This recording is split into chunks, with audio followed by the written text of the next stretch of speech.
Jameson is as good a reader of texts as anybody, and so what he's very good at, and Michael Hayes has essentially reinvented inside architecture what Fred does on a larger kind of cultural, in a larger cultural sphere, which is to read between, and Michael will call these codes, read between, say, an architectural production, an architectural text, and connect the way in which that has, connect that to a larger kind of social, political, economic, cultural conditions. That's what he does. He is, one of the most gifted readers of that and connecting it with that as there is. But he's not engaged in the discussion that Sarah's interested in, for example, which is the discipline of architecture. He doesn't know anything about it.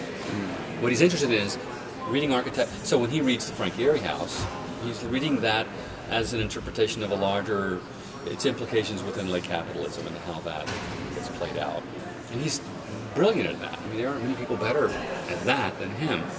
But at some point, what that does is it sets up architecture as a means of, and this goes back to this whole critical, post-critical discussion, though we don't believe in these terms, it goes back to this whole idea that what architecture should be about, or design should be about, is reading existing things and rewriting them as opposed to making new stuff. And Fred can't, I mean, believe me, I know his work extremely well. If you examine the most powerful concept he produces, all his stuff, it's a thing that he takes out of Kevin Lynch called cognitive mapping. And however powerful and interesting an idea it is, all it really ever is able to do is to make sense of something that's existing. It is never, ever about making anything.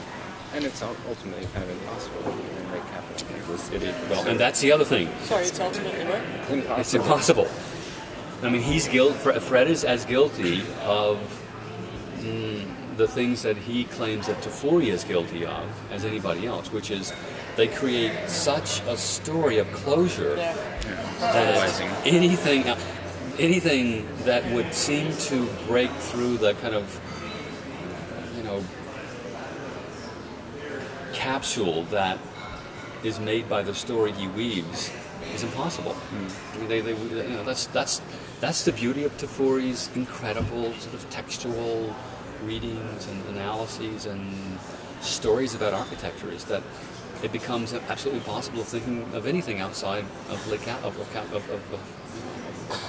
Although that's where the brick and the balloon is particularly interesting for something that's it's a very productive essay in terms of sort of I think what so many of Jameson's essays are these sort of perfect capsules in themselves. I mean, the Bonaventure analysis is so perfect, you sort of feel like you can't alter it, you can't move a bit. And in the brick and the balloon, by sort of showing the intersection of two systems, I think is more open to that kind of use, let's say.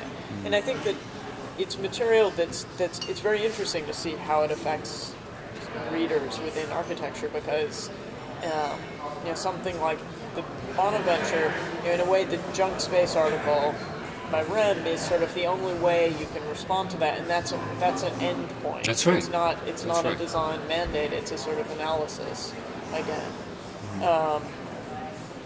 But I think that if you really read Jameson's various readings of Capital, there is a way of reading it as a way of operating, not necessarily of escaping that Romanticism, but it's a way of operating. So, and I think all too often it's read as a perfect analysis, and people can't get beyond that, and they think that's all that architectural writing should be.